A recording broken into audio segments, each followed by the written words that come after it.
Island का most trusted showroom Saileela TVS, Bathubasti ATR road, near Lulu shopping mall. यहाँ मिलेगा TVS का complete latest range, Jupiter 111, 125, Zest NTorq 125, 150,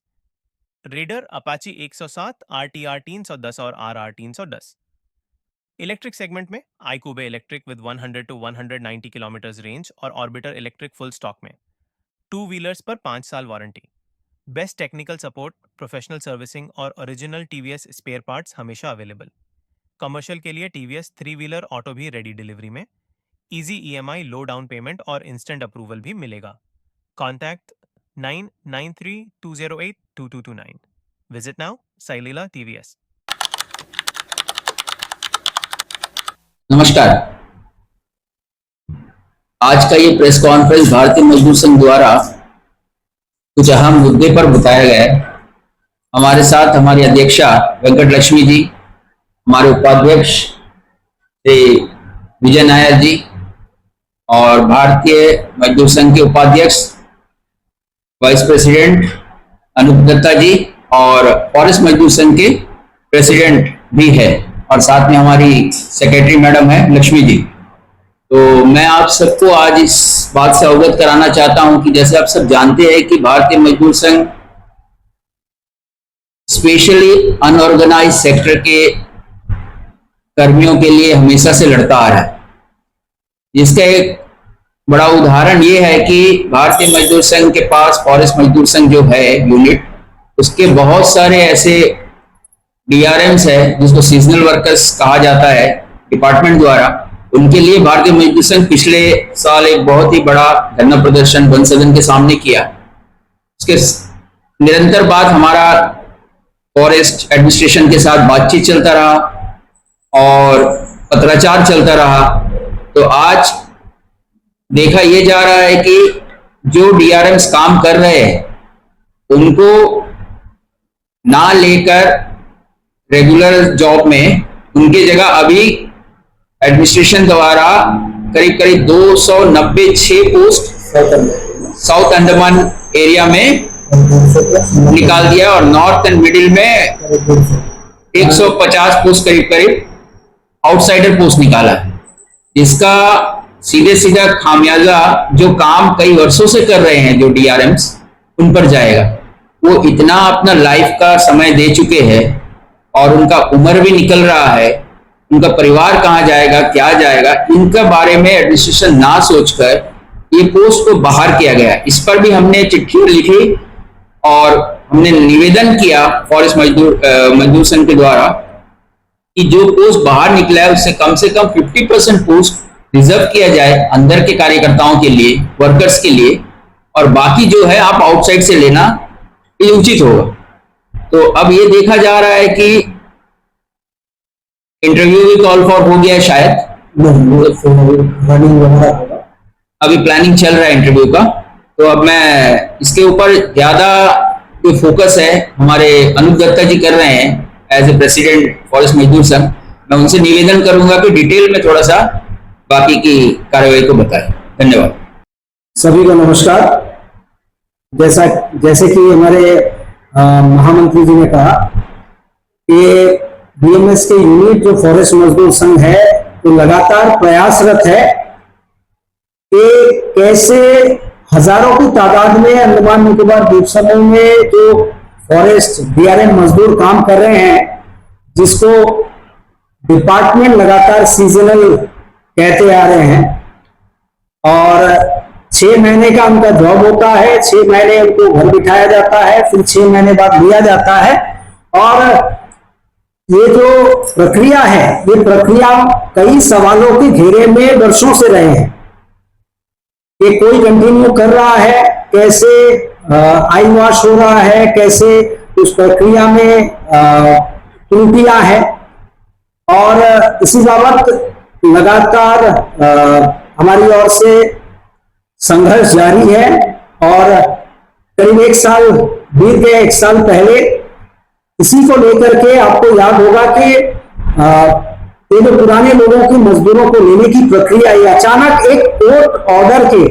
बाद से ये प्रक्रिया ठप पड़ गई थी। सभी मजदूर घर बैठ गए थे और उसके बाद में हमने पत्राचार किया और आंदोलन छेड़ा, जिसके बाद ऑनरेबल कोर्ट ने भी आदेश दिया था कि दोनों पक्ष को, यानी कि डिपार्टमेंट और यहाँ पे मर्ज किए हुए अन्य यूनियन और हमारे मजदूर जो लीडर हैं उनके साथ में डिपार्टमेंट को बैठ करके कोई रास्ता निकालना है, और ये बैठक हुई थी। और इसी बीच लेबर कमिश्नर वहां से भी काउंसिलेशन हुई थी, और आखिरकार ये दोनों दबाव में आकर के डिपार्टमेंट ने जो है ये निर्णय लिया कि पुराने लोगों को बदस्तूर जैसे पहले लेते थे वैसे लेने का हम आपसे शुरुआत फिर से करेंगे, और ऐसे ही लिया जा रहा था। और उसके बाद भी हमारी लगातार कोशिश है कि पुराने लोग कैसे परमानेंट हो, 138 कैसे मिले, सोशल सिक्योरिटी कैसे मिले, कई मीटिंगों का दौर चला, इसके बाद भी पत्राचार हुए। और आप उसके बीच में ही आप देखेंगे 296 करीब साउथ अंडमान में अब रेगुलर मजदूरों के रिक्रूटमेंट का प्रोसेस शुरू हो गया, और 150 है जो जिसके आंकड़े हैं जो नॉर्थ एंड मिडिल अंडमान के लिए। तो कहीं ना कहीं हमारे मन में ये शंका आई कि ये जो 1254 जो मजदूर डीआरएम मजदूरों के वर्षों से सेक्रेटरीट से अप्रूवल आते थे, जिसके बाद उस अप्रूवल के बाद सैंक्शन होता था कौन से डीएफओ कंसर्न, डीएफओ को कितने डिवीजन में कितने मजदूर संख्या में दिए जाएंगे 1254 में। और कहीं ना कहीं ऐसा तो नहीं है, डिपार्टमेंट जो पिछले साल करीब 300 मजदूरों के भर्ती किए गए थे और अब जो है करीब 500 के करीब है, तो ये जब आंकड़ा 1500 या 2000 रेगुलर मजदूर का पहुंच जाएगा तो हमारे पुराने रेगुलर डीआरएम मजदूरों को इनको हमेशा के लिए परमानेंटली कहीं साइड तो नहीं कर दिया जाएगा। और ऐसी शंका जाहिर करते हुए हमने वो भी पत्राचार किया था। और इस वक्त जो मुद्दा आया कि हम चाह रहे हैं कि किसी सूरत में हमारे डीआरएम मजदूर जो है वंचित ना रह जाए, उनके साथ कोई अन्याय ना हो जाए, इसलिए हमने पीसीसीएफ साहब को जब पहले बैठक हुई थी वहां बातचीत हुई थी, उसके बाद हमने पत्राचार भी किया और हमने इसके बाद दिया कि जो पुराने मजदूर लगातार सेवा दे रहे हैं, या तो उनको ये इस रिक्रूटमेंट में एज रिलैक्सेशन दे करके, क्वालिफिकेशन रिलैक्सेशन दे करके और बाकी रिलैक्सेशन दे करके उनको कंसीडर किया जाए, और जो है कम से कम 50% जो है रिजर्वेशन हमारे पुराने डीआरएम्स को दे दिया जाए। और आप जानते होंगे कि एज रिलैक्सेशन के बाद भी वर्षों काम करते हुए इनके एज अभी क्या हो गए हैं, अब 32 के हैं, 32 के बाद +5 जो एज रिलैक्सेशन है, 37 के जो हैं, 37 साल का व्यक्ति, जाहिर सी बात है 19 या 20 साल का जो बच्चा, नौजवान बच्चा बोझा उठा करके जितने किलोमीटर दौड़ना है वो जितनी आसानी से दौड़ पाएंगे, उतने आसानी से क्या इतने वर्षों बाद ये 37 इयर्स का वो व्यक्ति दौड़ पाएगा। तो इसमें भी हमारी मांग है कि ऐसे जो टेस्ट हैं इसमें भी 50% जो रिजर्वेशन इनको दिया जाना है, और जो मांग हमने की है इसमें इनके टेस्ट के दौरान भी इनको रिलैक्सेशन दिया जाए, ये एक मांग है। अब जो एक खबर जो सामने आई है वो ये है कि डिपार्टमेंट ने इस वक्त रिक्रूटमेंट में जो मजदूरों के हैं उसमें 5 इयर्स का एज रिलैक्सेशन जो इन सर्विस है, जो सर्विस में इस वक्त में मौजूद है, उनको 5 साल का एज रिलैक्सेशन दिया जाना है या दे रहे हैं। लेकिन हमारा कहना यह है कि ये 6 महीने की प्रक्रिया है। जो मेरे डीआरएम मजदूर ये 6 महीने टर्म में इस वक्त में इन सर्विस है, उनके लिए 5 साल आप लागू कर रहे हैं, लेकिन जो बड़े तादाद में जिनका टर्न अभी आया नहीं है या जिन्होंने अपना अभी टर्न खत्म किया है 6 महीने का और वो इस वक्त में बाहर बैठे हैं, तो अगर वो अप्लाई करते हैं तो वो किस आधार पर अप्लाई करेंगे, क्योंकि हो सकता है उनका स्क्रूटिनी के दौरान में रिजेक्शन हो जाए। रिजेक्ट कर दिया जाए उनका, क्योंकि वो बाहर बैठेंगे। तो हमने आज एक पत्र दिया है, ये ऑनरेबल लेफ्टिनेंट गवर्नर को दिया है और सेक्रेटरी इन्वायरमेंट एंड फॉरेस्ट को जो कॉपी दिया है। इसमें हमने अपने डिमांड में साफ तौर पे कहा है कि एज रिलैक्सेशन जो पहले हमने बताया था वो बदौस्कूल वैसे ही दिया जाए, एजुकेशन में जो है क्वालिफिकेशन रिलैक्सेशन दिया जाए,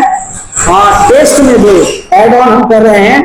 फिजिकल टेस्ट जो लिया जाएगा उसमें भी रिलैक्सेशन होना चाहिए, ये जो वर्षों से काम कर रहे हैं डीआरएम मजदूर। लेकिन साथ ही on the basis of experience के आधार पे जो ओल्ड डीआरएम मजदूर इस वक्त में अपना टर्न पूरा करके या बैठे हुए हैं बाहर, और या तो जिनको मौका नहीं मिला है और वो प्रयास कर रहे हैं भीतर आने का, उनका टर्न का,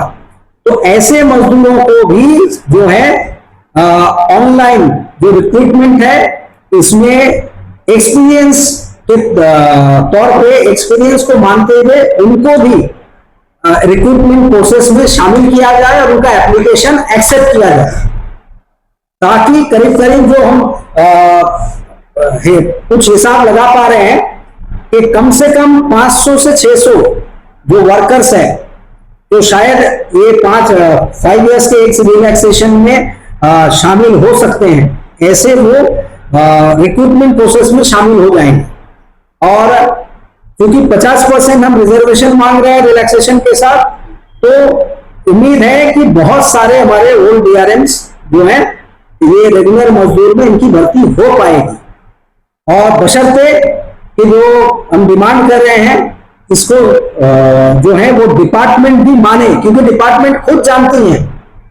कि ये जो मजदूर है जिनको सीजनल कह रहे हैं ये डिपार्टमेंट के वर्षों से बैकबोन बने हुए हैं, चाहे वो क्रोकोडाइल जो पकड़ने के लिए जो मजदूर जो एक्सपीरियंस मजदूर काम कर रहे हैं वर्षों से, वो हो जंगल की कटाई का हो, लॉग रिलेटेड काम हो, सैपलिंग ट्री हो, सेल्फिकल्चर में काम कर रहे हो लोग मजदूर, डीसीएफ वाइल्ड लाइफ में जो काम कर रहे हैं, ऐसे तमाम मजदूर, ठीक है, इनको आप जब मानते हैं तो ऐसे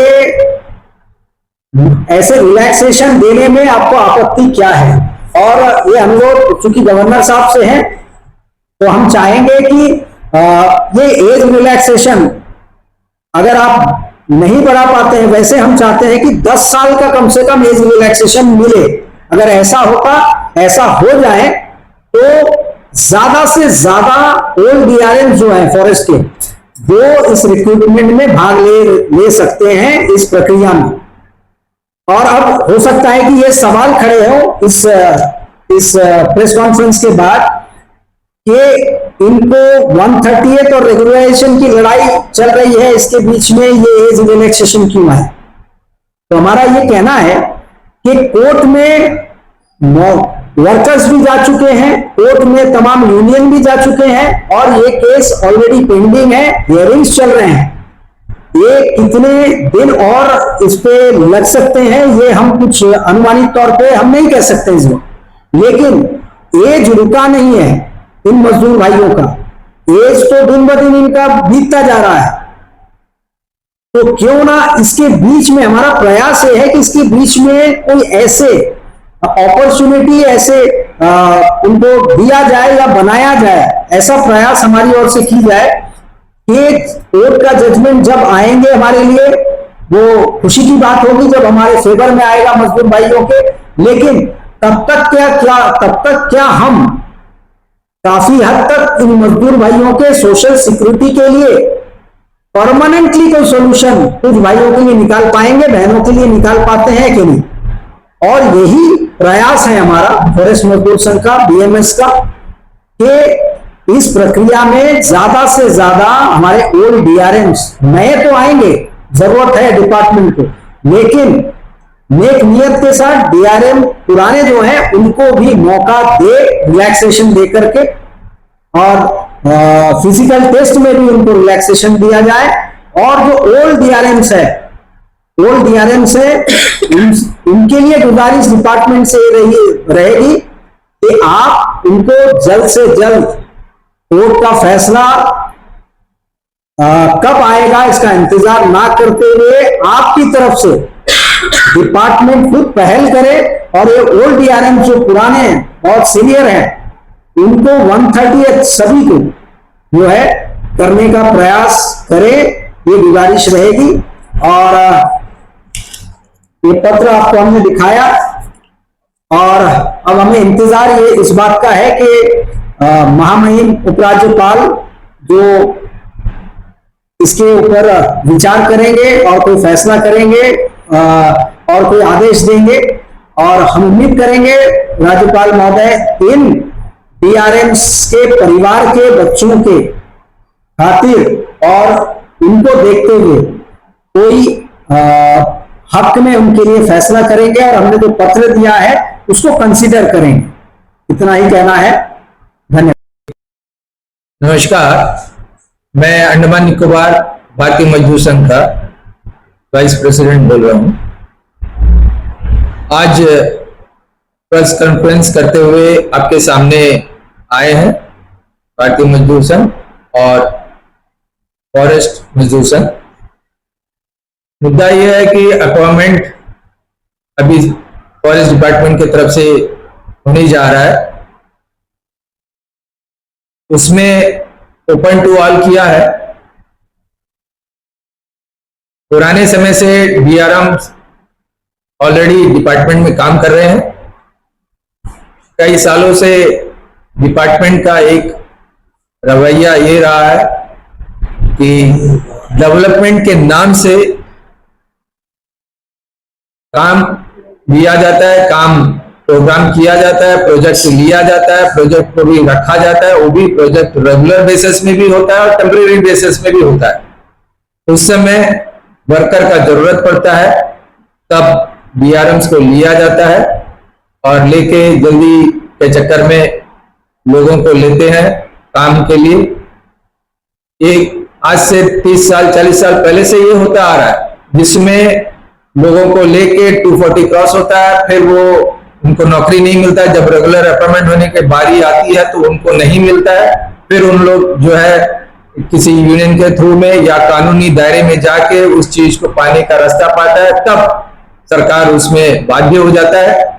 तो उनको उसका अधिकार देना पड़ जाता है। वैसा पिछले समय में हुआ है। वो सिस्टम नहीं होने के लिए अब वहां का जो निचले तबके के जो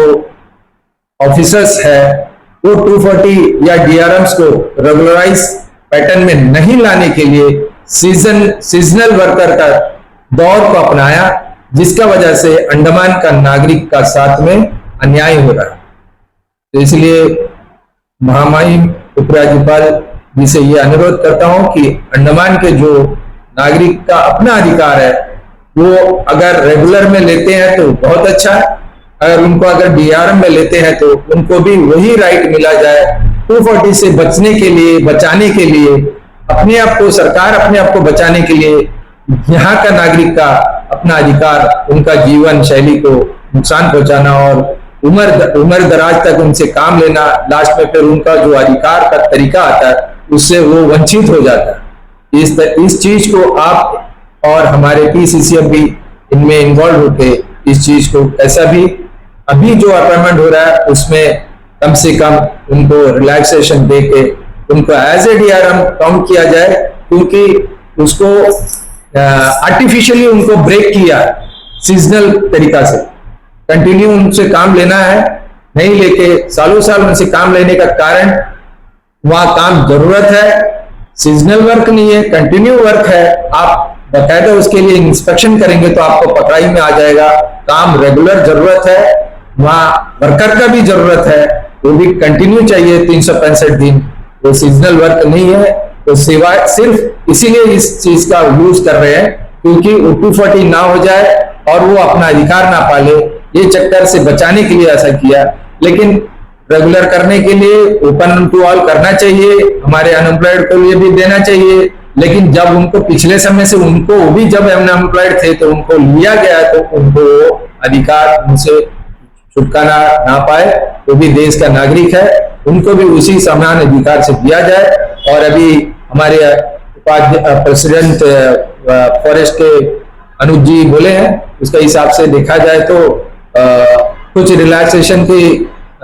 सुनने में आया है, जो अब सीजनल के नाम से कुछ लोग अंदर रखे हैं और कुछ लोग बाहर वेट कर रहे हैं, उनका साथ में भी थोड़ा देखा जाए। अगर ऐसा नहीं होता है, सब जितने भी ये जो सीजनल नाम देके जो डीआरएम तो रखे हैं, उनको अगर उस चीज से आर्टिफिशियल ब्रेक दिखा के अगर ऐसा करता है तो फिर हम मजबूर हो जाएंगे। बाकी मजदूर संघ अंडमान के आगे जाके धरना प्रदर्शन कर सकते हैं हम लोग। धन्यवाद। नमस्कार, मैं भारतीय मजदूर संघ के अध्यक्ष, जैसे कि अभी हमारे महामंत्री सुनील घोष जी और हमारे उपाध्यक्ष अनूप दत्ता जी और हमारे उपाध्यक्ष विजय नायर जी जो बोले थे, फॉरेस्ट डिपार्टमेंट के जो भारतीय मजदूर संघ से जुड़े मजदूर कितने सालों से ये हमारे साथ रहकर लड़ाई कर रहे हैं, अब जाकर कुछ हमारे